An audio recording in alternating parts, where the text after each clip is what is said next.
Masih di Breaking News Kompas TV dan terkait Parade Senja yang dilaksanakan di Akademi Militer Magelang oleh Presiden Prabowo Subianto bersama Kepala Daerah dan Wakil Kepala Daerah. Kita akan ulas hal ini bersama analis politik dari Universitas Padjadjaran, Kunto Adi Wibowo. Selamat malam Mas Kunto. Selamat malam Mas Radi. Oke, menarik sekali ketika kita melihat jajaran kepala daerah yang ada di Retret dan Wakil Kepala Daerah. Dan lagi banyak tokoh yang juga diundang, ada Presiden ke-6 Republik Indonesia Pak SBY, ada Presiden ke-7 Pak Jokowi begitu ya. Ada juga Ketua DPR Puan Maharani. Kalau kita mengaitkan aktivitas retret yang berlangsung kurang lebih 1 pekan ini, dan hari ini ada Parade Senja diikuti oleh defile, ada atraksi berbagai atraksi militer yang ditunjukkan oleh taruna-taruni Akademi Militer. Analisis Anda dari kacamata atau perspektif politik, pengaruhnya terhadap kepala daerah dan wakil kepala daerah bagaimana, Mas Kunto? Iya, kalau kita lihat ya Mas ya, defile militer itu biasanya dilakukan untuk show of force, ya kan? Mempertunjukkan kekuatan militer kita gitu kan, dan itu biasa dilakukan oleh negara-negara lain juga gitu kan, walaupun kalau negara-negara yang lebih terbelakang biasanya lebih sering bikin defile gitu kan.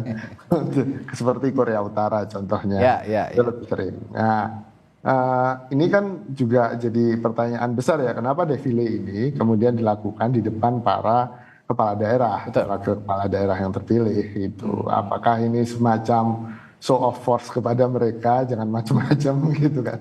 Atau mungkin ya sisi positifnya adalah kita punya kekuatan militer yang kuat loh. Jadi daerah-daerah yang ada di terluar, terdepan dan 3T itu jangan takut, kita akan selalu backup. Mungkin pesannya itu ya dari defile militer ini. Tapi kalau dilihat kemudian apakah ini, ya mungkin satu lagi Mas, tadi saya juga diskusi sama istri saya, terus kemudian pertanyaan besarnya kan, ini kan sebenarnya efek nasionalismenya, kalaupun ingin menumbuhkan nasionalisme, menumbuhkan kebanggaan, itu nggak lama efeknya. Gitu paling 1, 2, 3 hari atau seminggu lah paling lama. Lalu setelah itu mereka kembali ke mode normal lagi kan, gitu kepala-kepala daerah ini kan, gitu.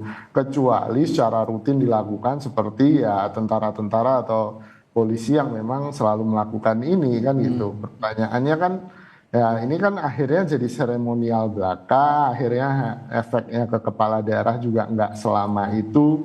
Mungkin Mas Radi ingat zaman zaman banyak motivator itu kan, seakan-akan kalau ada motivator kemudian kita berubah, nggak juga kan, nyatanya kita segera kembali ke mode normal lagi. Nah ini menurut saya yang juga agak tidak efisien ya kalau dilihat dari sisi anggarannya yang pasti juga besar untuk acara seperti ini.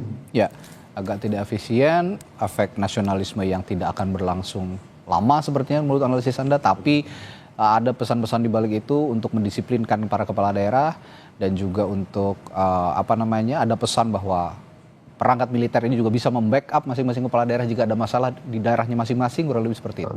Tapi hari-hari ini sepertinya tidak, agak sulit untuk memisahkan masalah ataupun momen retret kepala daerah ini dengan kehadiran Mbak Puan Maharani, Ketua DPR RI yang juga politisi PDI Perjuangan. Kita tahu awal retret para kepala daerah bahasanya menunda untuk datang ke retret. Nah, bagaimana Anda juga mengamati hal ini dan apa dampaknya bagi para kepala daerah dari PDI Perjuangan? Tapi nanti kita akan bahas setelah jeda di Breaking News Kompas TV. Tetaplah bersama kami. Ya, sebelum jeda tadi saya bertanya atau melebarkan pertanyaan kepada analis politik kita dari Universitas Padjadjaran, Mas Kunto Adi Wibowo. Mas Kunto, kalau tadi kita lihat kehadiran Puan Maharani, Ketua DPR RI yang juga politisi PDI Perjuangan, rasanya agak sulit untuk tidak mengaitkan dengan peristiwa hari-hari ini, di mana saat awal retret para kepala daerah dan wakil kepala daerah dari PDI Perjuangan sempat menunda kehadiran retret, tapi akhirnya semua bergabung diakhiri oleh kedatangan kepala daerah dari DKI Jakarta, Gubernur Jakarta, Pramono Anung yang juga kader PDI Perjuangan. Apa dampaknya bagi para kepala daerah yang menghadiri retret ini dari PDI Perjuangan dan momen kehadiran Puan Maharani? Analisis Anda bagaimana? Ya Mas, kalau menurut saya memang sudah ada dinamika yang agak panjang ya dari sepekan yang lalu gitu kan. Apalagi kan kita tahu bahwa momentum penundaan atau perintah penundaan kepala daerah PDI Perjuangan untuk ikut retret ini kan diawali atau dipicu oleh penangkapan Pak Hasto ya, Sekjen PDI Perjuangan waktu itu oleh KPK. Nah, PDI kemudian merespon dengan menunda, memerintahkan menunda kepala-kepala daerahnya untuk ikut retret. Tapi kan kemudian ada dinamika yang berkembang. Tampaknya Mas Pramono Anung ini sebagai penengah atau lobby ke Bu Meganya cukup berhasil gitu kan.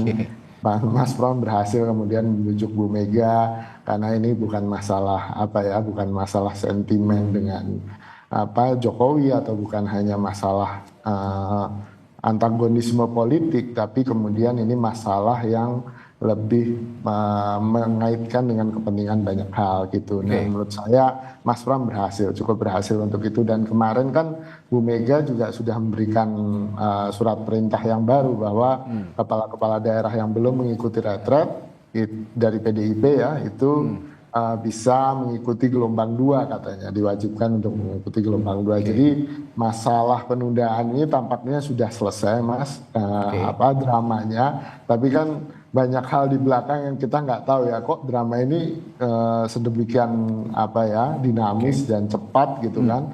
Saya yakin tidak hanya soal Mas Pram di situ, tapi ada banyak aktor lain dan cerita lain yang juga terlibat. Tapi saya belum tahu sebenarnya bagaimana. Oke. Dan selanjutnya momen kehadiran Presiden ke-6 Republik Indonesia Susilo Bambang Yudhoyono dan Presiden ke-7 Republik Indonesia Joko Widodo. Ini juga sepertinya menarik. Dalam sepekan terakhir kebersamaan Prabowo bersama Presiden ke-7, Presiden ke-6 dan ke-7 ini bukan yang pertama kalinya, termasuk di retret parade senja retret kepala daerah kali ini. Saya akan tanyakan makna kehadiran keduanya setelah jeda di Breaking News Kompas TV.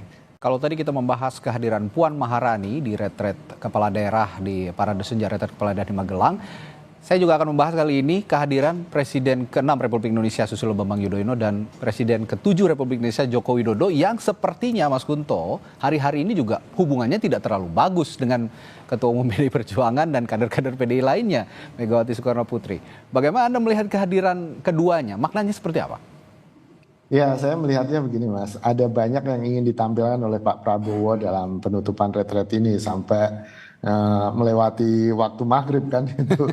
Nggak ada yang maghriban itu, mungkin dijamak semua itu yang di sana. Tapi kan menurut saya begini, ada kritik bahwa Pak Prabowo jangan terlalu berdua-duaan terus sama Pak Jokowi gitu kan, karena itu kan kelihatan ketergantungannya atau kemudian dicurigai bahwa memang Pak Prabowo ini jadi bayang-bayangnya Pak Jokowi ini membayangi Pak Prabowo terus gitu kan. Makanya sejak kemarin kan dan antara kemarin Pak SBY juga ikut.